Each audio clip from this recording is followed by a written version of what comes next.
हस्तिनापुर की राजमहल, जिसमें राजनीति हवा से भी तेज चलती थी। सत्यवती के वंश का अंत करीब था। उनके दोनों बेटे मर चुके थे। राज्य अधर में था। उन्होंने व्यास को बुलाया। हाँ, वही व्यास, धृतराष्ट्र और पांडु के पिता। और तीसरी बार जब व्यास एक साधारण दासी के पास गए, उसी क्षण जन्मा विदुर। शाही रक्त नहीं, किसी सिंहासन का वारिस नहीं, किसी दिव्य भविष्यवाणी का हिस्सा नहीं, लेकिन उसके पास वो चीज थी जो राजाओं के पास भी नहीं होती: बुद्धि, स्पष्टता, निडर सच।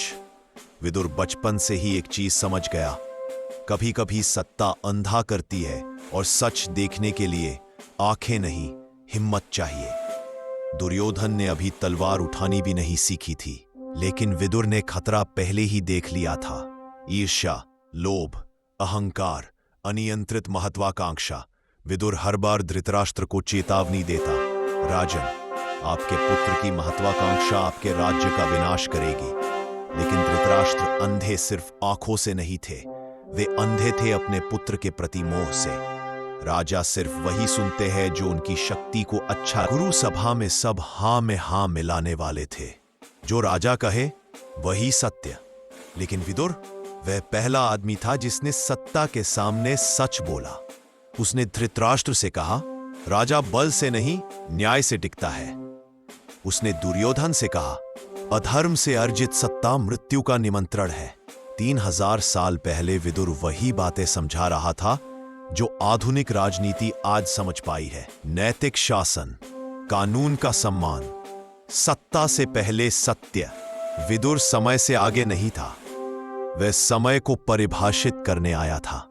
यह वह घटना है जिसे महाभारत में लोग जल्दी पढ़कर आगे बढ़ जाते हैं, पर उसी रात भारत का भविष्य बदल गया। दुर्योधन की साजिश, लाक्षागृह, मोम का महल, जलाकर पांडवों को मारने की योजना।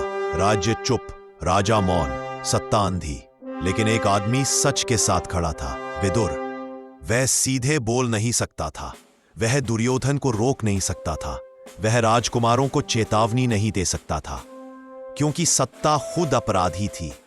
तो उसने एक सांकेतिक भाषा का इस्तेमाल किया: जब जंगल सो जाए तब हथियार। दुर्योधन विदुर से नफरत करता था, क्योंकि विदुर सच बोलता था, और सच अहंकार के लिए सबसे घातक हथियार है। एक दिन दुर्योधन चिल्लाया, तुम्हारे अंदर राजवंश का खून नहीं, तुम्हारा स्थान सलाहकार का नहीं है। विदुर मुस्कुराया और बोला, राजवंश खून से बनता है, पर राज्य बुद्धि और धर्म से। यह बात अगर